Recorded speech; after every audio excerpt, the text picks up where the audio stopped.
SIR ने बंगाल में 58 लाख मतदाताओं के काटे नाम। मुख्यमंत्री ममता बनर्जी के गढ़ में सबसे ज्यादा एसआईआर ने की सफाई। चुनाव आयोग की ड्राफ्ट लिस्ट को देखकर टीएमसी में मची खलबली। क्या ममता सरकार का बंगाल में अंत है निकट? पश्चिम बंगाल में चुनाव आयोग के एसआईआर ने ममता बनर्जी और टीएमसी की पोल खोलकर रख दी है, तो वहीं दूसरी तरफ भारतीय जनता पार्टी के आईटी सेल के हेड अमित मालविया के एक ताजा ट्वीट ने भी अब पश्चिम बंगाल से लेकर टीएमसी में सनसनी मचा दी है। जी हां, जहां उन्होंने खुलासा किया है कि पहले चरण में ही 58 लाख फेक वोटर्स की लिस्ट डिलीट हुई है और खासकर कलकत्ता जैसे टीएमसी के गढ़ से।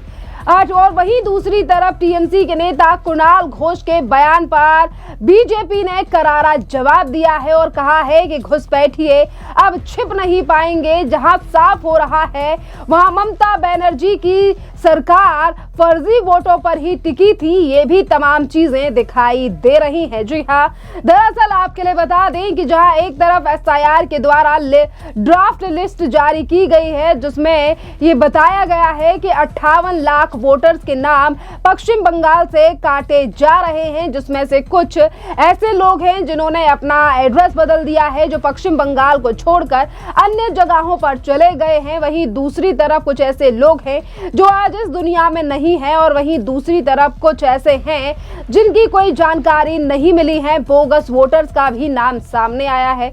जहां एक तरफ 58 लाख वोटर्स का नाम कटने जा रहा है, तो वहीं दूसरी तरफ टीएमसी के नेता कुणाल घोष ने कहा है कि बीजेपी तो आरोप लगा रही थी कि पश्चिम बंगाल में 1 करोड़ फर्जी मतदाता है, घुसपैठिए हैं, रोहिंग्या हैं। तो कहां है वो अवैध घुसपैठिए रोहिंग्या बांग्लादेशी?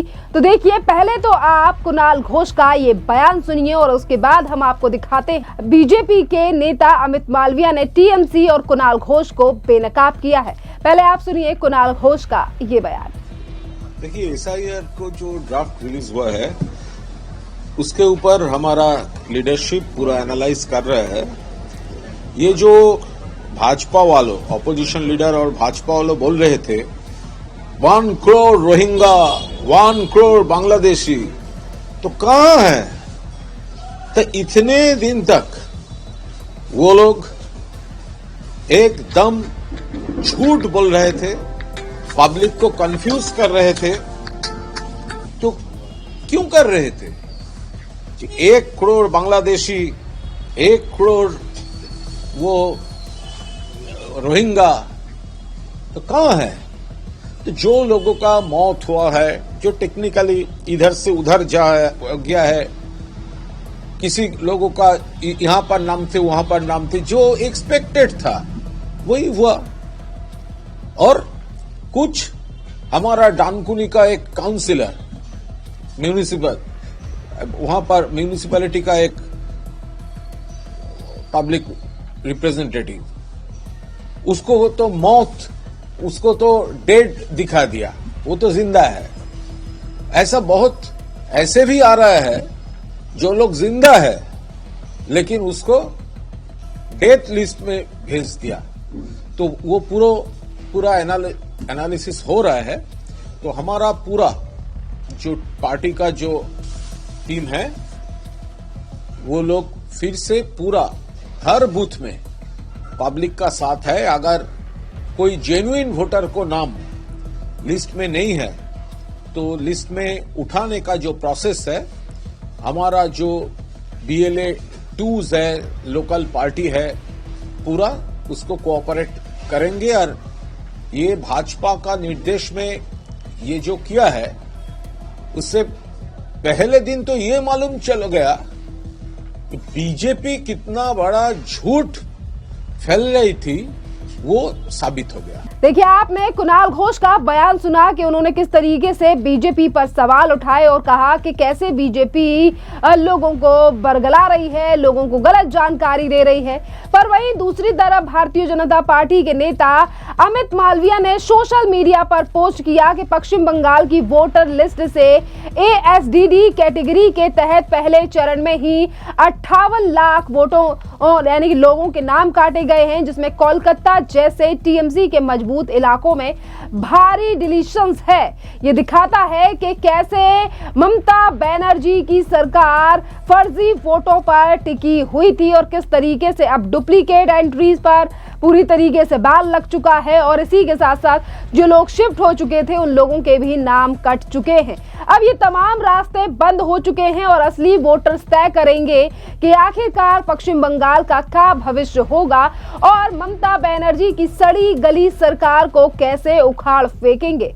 इसी के साथ साथ अमित मालविया ने लिखा है, ये सिर्फ शुरुआत है। 30 लाख अनमैप्ड एंट्रीज, 1.70 करोड़ नामों पर नोटिस जा सकते हैं। इन आंकड़ों से साफ है कि ममता बनर्जी अवैध बांग्लादेशी और रोहिंग्या वोटों से सत्ता में बनी हुई है। पर अब SIR के बाद पश्चिम बंगाल में ये सब भी बदल जाएगा। इसी के साथ साथ टीएमसी नेता कुणाल घोष ने बीजेपी के दावों पर पलटवार करते हुए कहा कि बीजेपी कह रही थी कि 1 करोड़ रोहिंग्या हैं, बांग्लादेशी हैं, लेकिन वो कहां हैं। देखिए, एक तरफ टीएमसी और बीजेपी एक दूसरे के आमने सामने हैं SIR के मुद्दे को लेकर, पर बीजेपी लगातार टीएमसी को बेनकाब कर रही है। चाहे फिर वो टीएमसी के नेताओं का कोई भी बयान हो अवैध घुसपैठिए बांग्लादेशियों को लेकर या फिर चुनाव आयोग को लेकर टीएमसी के द्वारा सवाल उठाए जा रहे हों, पर चुनाव आयोग के द्वारा अब ड्राफ्ट लिस्ट यानी कि पब्लिक डोमेन में डाल दी गई है और वहीं दूसरी तरफ बीजेपी ने इसे टीएमसी की हताशा बताया है। बीजेपी के नेता शुभेंदु अधिकारी ने कहा है कि कुणाल घोष का बयान सिर्फ डिफेंस है और SIR की शुरुआत में ही 58 लाख वोट डिलीट हुए हैं, जिसमें सिर्फ और सिर्फ 1.83 लाख यानी कि मृतक जो यानी कि घोस्ट वोटर्स हैं और लेकिन बाकी मृतक शिफ्टेड और डुप्लीकेट हैं जो टीएमसी के वोट बैंक थे। 1 करोड़ घुसपैठिए अभी और निकलेंगे क्योंकि 1.70 करोड़ पर अभी जांच बाकी है और टीएमसी घुसपैठियों को बचाने की कोशिश कर रही है क्योंकि ये उनका असली सपोर्ट बेस है। ये बड़ी बात शुभेंदु अधिकारी के द्वारा की गई है और इसी के साथ साथ SIR के मामले को लेकर सुकांता मजूमदार ने भी ममता बनर्जी सरकार पर बड़ा हमला बोला है। सुनिए क्या कुछ कह रहे हैं सुकांता मजूमदार।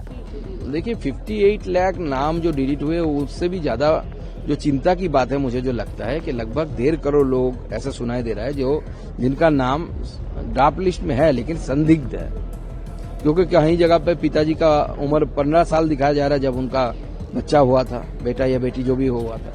कहीं कहीं पे फादर के साथ बेटे का जो एज डिफरेंस है पिता के साथ पुत्र का वो 2 साल 6 साल ऐसा हो रहा है।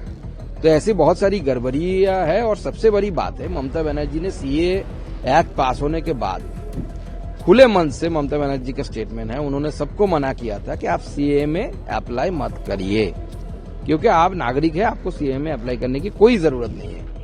आज अगर बांग्लादेश से आए हुए बंगाल में आए हुए हिंदुओं का नाम अगर SIR में कट जाता है और वो CA में ममता बनर्जी की कहने पर उन्होंने CA में एप्लीकेशन नहीं किया है, नहीं डाला है और उन्हें नागरिकता भी नहीं मिली है स्वाभाविक रूप से, तो who will be responsible for this? कौन रिस्पॉन्सिबिलिटी लेगा? ममता बनर्जी को रिस्पॉन्सिबिलिटी लेना होगा। ममता बनर्जी को जनता से माफी मांगना पड़ेगा या जनता के सामने हाथ जोड़कर बोलना पड़ेगा कि आप CA में अप्लाई करो, आपको नागरिकता मिलेगी और उसके बाद SIR में आपका नाम इंक्लूड भी हो जाएगा। सुकांता मजूमदार का बयान आपने सुना और इस पूरे विवाद में बीजेपी की बात मजबूती से साबित हो रही है।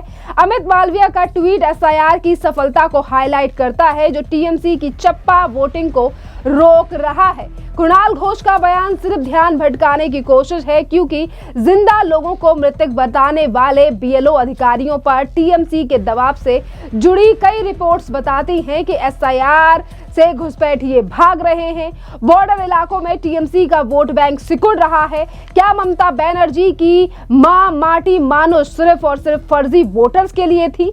2026 में असली वोटर्स बीजेपी को चुनेंगे या फिर वो ममता बनर्जी की सरकार का अंत कर एक नई सरकार बनेंगे? विशेष आंकड़े ये कहते हैं कि टीएमसी के लिए घातक है एसआईआर के बाद होने वाले चुनाव, क्योंकि अब काफी ज्यादा बोगस वोटर्स का नाम कट चुका है। और वहीं दूसरी तरफ एसआईआर का लगातार विरोध कर रही है ममता बनर्जी, तो वहीं बीजेपी का कहना है कि ये लोकतंत्र और राष्ट्र की जीत की तरफ एक महत्वपूर्ण कदम है। देखिए, फिलहाल एसआईआर की प्रक्रिया जारी है और बीजेपी इसे घुसपैठ के खिलाफ एक बड़ा कदम बता रही है और टीएमसी की सफाई कमजोर लगातार पड़ रही है। इसी के साथ साथ हम आपके लिए बता दें कि चुनाव आयोग के द्वारा कराए गए एसआईआर को लेकर अब 5 राज्यों की ये जो ड्राफ्ट लिस्ट है ये पेश की गई है चुनाव आयोग के द्वारा, जिसमें से एक पश्चिम बंगाल है, राजस्थान है, गोवा, लक्षद्वीप और पौंडीचेरी की ड्राफ्ट वोटर लिस्ट जारी की गई है, जिसमें से कुल मतदाताओं की संख्या 7.6% की कमी से दर्ज की गई है। आयोग के आंकड़ों के मुताबिक 27 अक्टूबर को एसआईआर की घोषणा के समय जहां इन राज्यों और केंद्र शासित प्रदेशों में तमाम राज्यों में एसआईआर की घोषणा के समय 13.5 करोड़ मतदाता थे, वहीं ड्राफ्ट सूची में ये संख्या घटकर अब 12.5 करोड़ की रह गई है, यानी कि 1 करोड़ से ज्यादा के नाम हटाए गए हैं। और जिन राज्यों से ये नाम हटाए गए हैं उनमें सबसे ज्यादा बंगाल में ही नाम है, क्योंकि बंगाल से 58,20,000 और 889 वोटर्स के नाम हटाए गए हैं। और इसी के साथ साथ राजस्थान में 41 लाख वोटर्स और पुडुचेरी से 85,000 वोटर्स के नाम काटे गए हैं। इसके साथ ही घर घर जाकर जानकारी जुटाने का पूरा काम हो गया है और अब आगे का दावा ये किया जा रहा है कि जैसे जैसे एसआईआर की प्रक्रिया आगे बढ़ेगी, ये नाम और ये आंकड़े और भी ज्यादा बढ़ने की उम्मीद है। खैर, इस पूरे मामले पर अब आपकी भी जो राय हो आप हमें कमेंट कर जरूर बताइए। धन्यवाद।